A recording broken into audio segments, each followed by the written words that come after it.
what we must do is smudge the frog.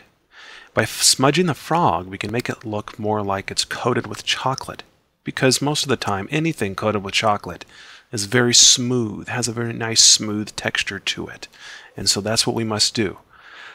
But let's go ahead and make a new layer on top of the cropped frog layer, because I don't want to directly affect our original cropped frog layer, just in case we make a mistake or something. We can always come back to it later. So let's make a new layer, and let's call this smudge.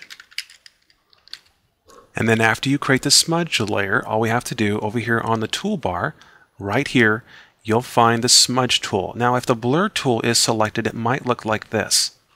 But go ahead and click on that. You'll find the smudge tool at the bottom of that little menu that pops out. There we go.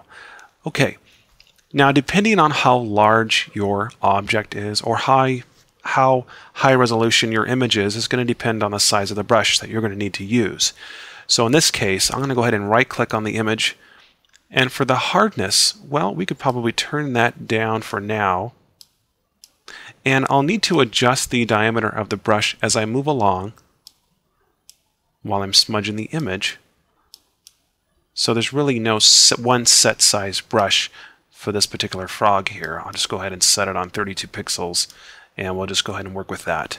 And before we move on, here's a really cool tip. Instead of right-clicking every single time you want to resize the brush, which is what I do because it's just a habit, what you can also do is use the little bracket keys next to the letter P on your keyboard. So if I click on those, you can see that it will make the brush larger and smaller very quickly. I like to use the right click because I do have the hardness controls as well as the master diameter controls. But for this project, let's go ahead and we can use the little bracket keys on the keyboard. And that's, again, that's next to the letter P on the keyboard. You should see those two keys there. Okay, let's go ahead over to the frog. Now you'll want to make sure up here on the options bar, we have several options for the smudge tool. Make sure that the sample all layers check box is checked. You have a check in there, okay? Because what that will do is allow you to smudge the layers that are below the smudge layer, the new smudge layer that you've created here. Now the smudge strength will, it really all depends. I would go ahead and start with maybe, much lower than 90. So we're going to have to go somewhere around 45. Will work just fine. Usually 45 or 50 works pretty good for me. Okay, so after I've selected that, all I have to do is bring the paintbrush or the smudge tool over to the frog on the smudge layer and just click and move just slightly. And you can see that we are starting to smooth the outside of this frog. Now you don't want to click the mouse and hold it down too long and then go across the frog like this, because that's just not going to look very realistic. What we need to do is just click the mouse, hold it just for a second, move to the right or to the left, and you will see it just smudge it, almost similar to blurring, but for some reason using the smudge tool just gives a much better result than using the blur. See what I'm doing right here? It's actually kind of fun to go through here and do this. Now when you get into a little more tighter areas, now we can go over to those keys on the keyboard and click on those and make the brush smaller. You see that? Now I can go around the eye, smudge the top of the eye. Just make sure that any of the areas that are looking too sharp, or they have too much of a harder, or if the edges are too sharp, you'll want to go ahead and just smooth those out. Now make sure not to touch the eyes, because we're going to come back and do the eyes later on. Okay, there we go. And you may have to zoom into the image if you want. I'll go ahead and zoom in just a little bit closer here so we can see what's going on.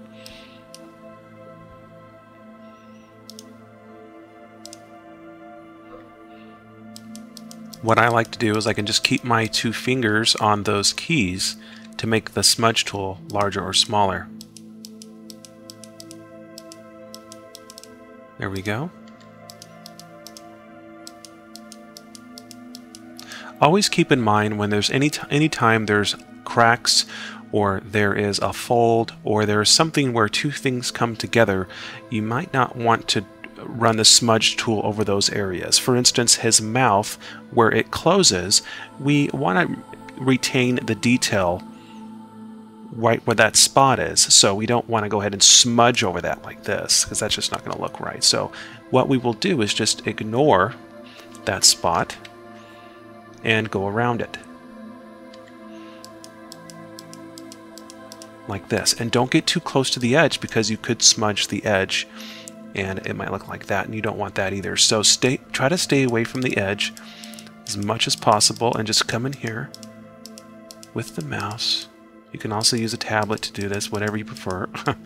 We all have different ways of using things. I've used the mouse for so long that just seems like what works best for me. So I'm just going around here, and we're just going to smudge away. Don't worry about how it looks right now too much. If this is the first time you've ever turned anything into chocolate, then you know, you can just make this sort of like a practice run and then redo the tutorial, come back later and perfect your work. So I'm just going around here.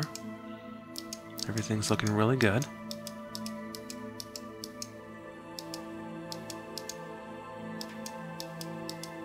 I'm going to go ahead and just try to speed up here just a little bit. Okay, I'm going to go ahead and zoom out, and you can see the effect that we're starting to create already. If you look at his mouth and his little head here, you can see how it's starting to almost look like chocolate, but we haven't completely done all these special effects yet, but we're getting there. There we go. Around his arm or leg.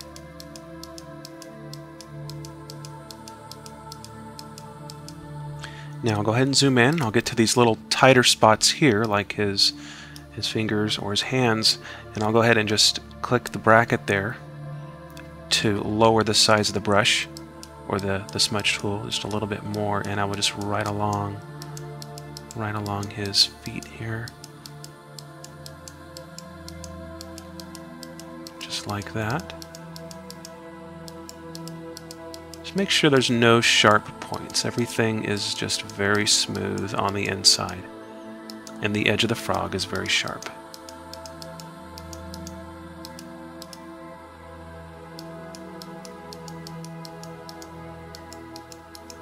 There we go.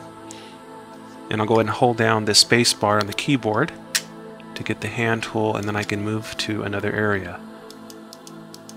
There we go, just like that.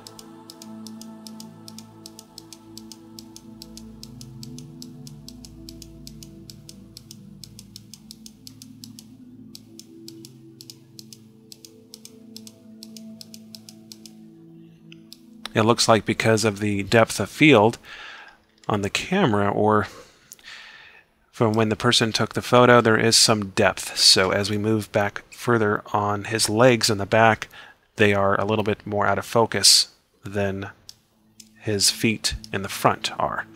So that sort of saves us a little bit more time, because these look like they have already been smudged.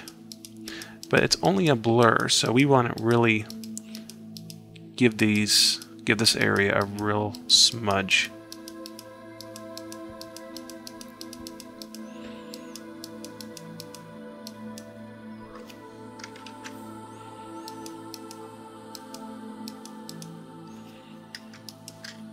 Just gonna look around the image. This looks really good.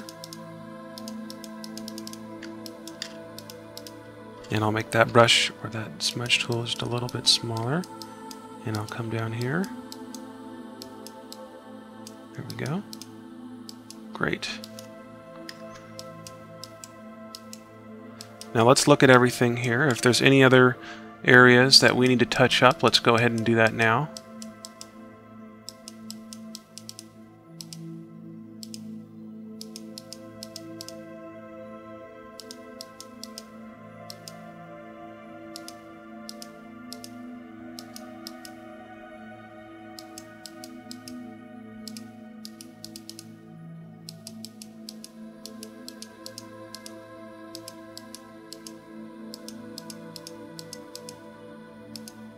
There we go.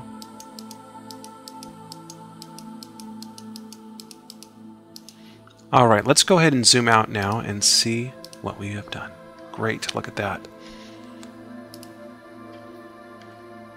Okay, if you like everything so far, we can go ahead and stop here with the smudging and move on with the tutorial. And you can see if I make these layers below the smudge layer, if I make those invisible, we can see that we only see the smudges that we have made because we had the sample all layers box checked at the top in the options bar, and that's why that's good, because we have all the smudges on its own layer. So I can go ahead and make that smudge layer invisible, and we can return to the frog, the original texture of the frog. But we'll go ahead and turn the smudge layer back on.